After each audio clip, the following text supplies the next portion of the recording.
Thank you. All with Chris Hayes starts now. Good evening from New York. I'm Chris Hayes. We start this week in mourning and in shock after the brutal and sadistic murders of 10 people in a Buffalo supermarket over the weekend. They were victims of a single shooter and his gun and a poisonous vision of America. The racist ideas espoused in the shooter's white nationalist manifesto that the wrong kind of people, non-white people, non-Christian people, are coming into this country to replace so-called white Judeo-Christian values. Now, this vile racist conspiracy theory is as old as time.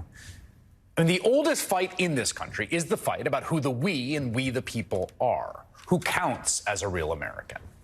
And on one side, there's a vision of America as a pluralistic society across lines of language, race, and culture and religion, all of us bound together by collective self-determination in the American creed.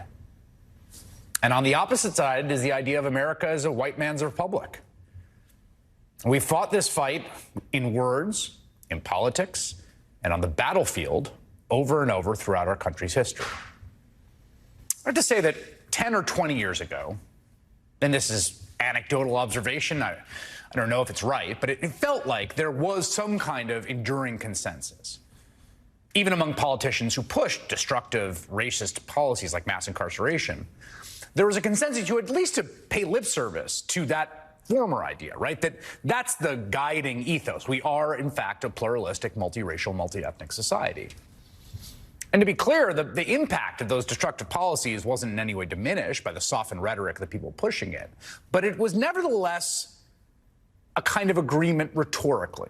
Worth noting, for instance, that a president like George H.W. Bush, a Republican who won the White House on the back of that racist Willie Horton ad, fear-mongering about a dangerous black man, still felt as though it was necessary to denounce the former KKK leader David Duke when he was vying to become the next Republican governor of Louisiana back in 1991.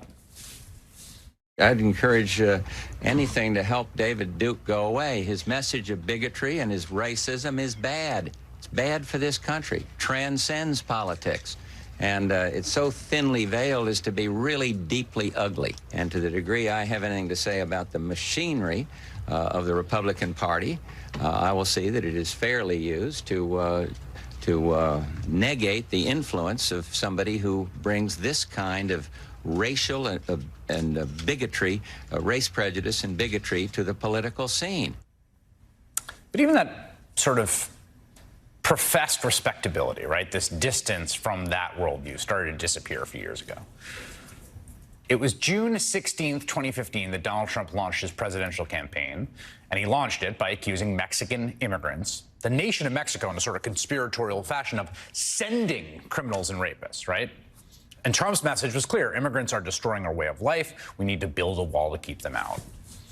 It was actually just one day later, I had forgotten this, but it was one day later on June 17th that a white supremacist brought a gun to Mother Emanuel Church in Charleston, South Carolina, and murdered 9 black churchgoers after they invited him in to pray. He later said the massacre was on behalf of his fellow white Americans. And to be clear, those two events are not directly related. But they are both examples of this line of thought that is now indisputably ascendant. The racist point of view that inspired the shootings in Buffalo and in Charleston also inspired a gunman to murder 11 and wound 3 more at a synagogue in Pennsylvania in 2018, and another to kill nearly 24 people and injure nearly 24 more at a Texas Walmart less than a year later. It's the same ideology, frankly, explicitly stated behind the marauders who took to the streets of Charlottesville and the campus of the University of Virginia back in 2017, chanting infamously, quote, "Jews will not replace us." And the message was heard loud and clear when Donald Trump defended them as, quote, "very fine people," even as one of them murdered a woman during the protest. I do think there's blame. Yes, I think there's blame on both sides. You had some very bad people in that group, but you also had people that were very fine people on both sides. You had people in that group, excuse me, I saw the same pictures as you did.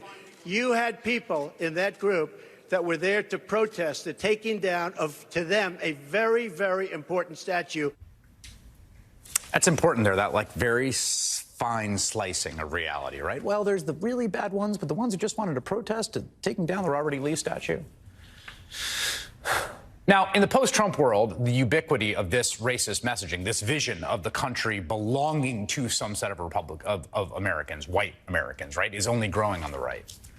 And you can hear it on any given night on Fox News, especially from Tucker Carlson, who has dedicated segment after segment of his show to the dangers of immigration, the idea that they want to take your country away from you, that they are going to make it dirtier here.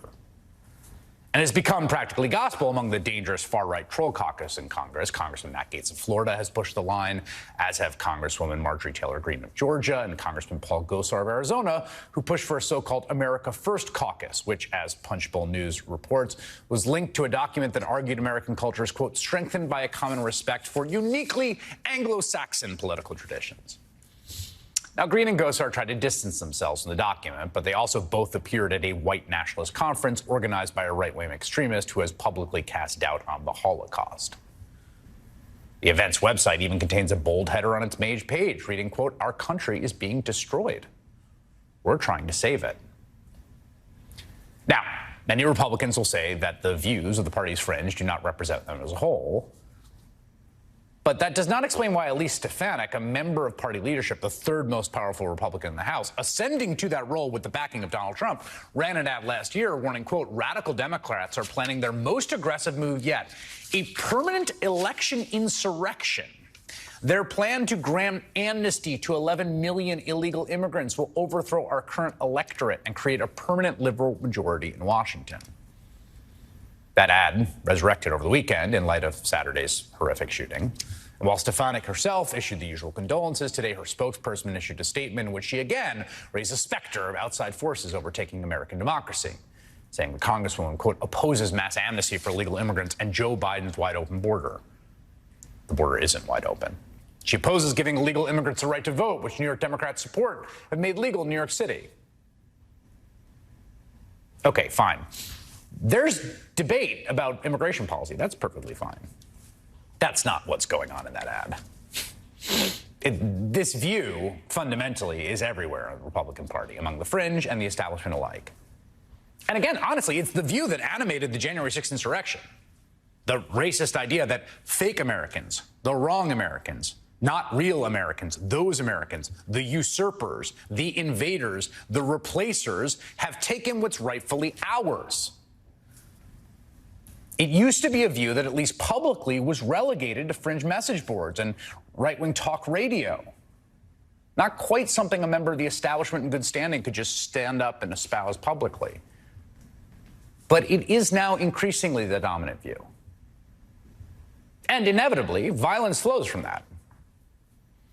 When people's hearts are so twisted by racism and hatred and the paranoid obsession their country is being stolen, taken away, well, what do I do? They begin to justify violence, murder, radicalized terror is the only solution. And again, to be clear, I don't think anyone I just mentioned is intentionally inciting violence or mass murder. That's not really the point, because even if the violence doesn't happen, even if this weekend had not borne witness to mass murder in a grocery store the shooter traveled to because of the black people there, even if that had not happened, it is still the case that this vile, zero-sum view of American life, so popular right now, ascendant in one of our two major party coalitions, is completely poisonous and incompatible with the vision of a country that we all share together.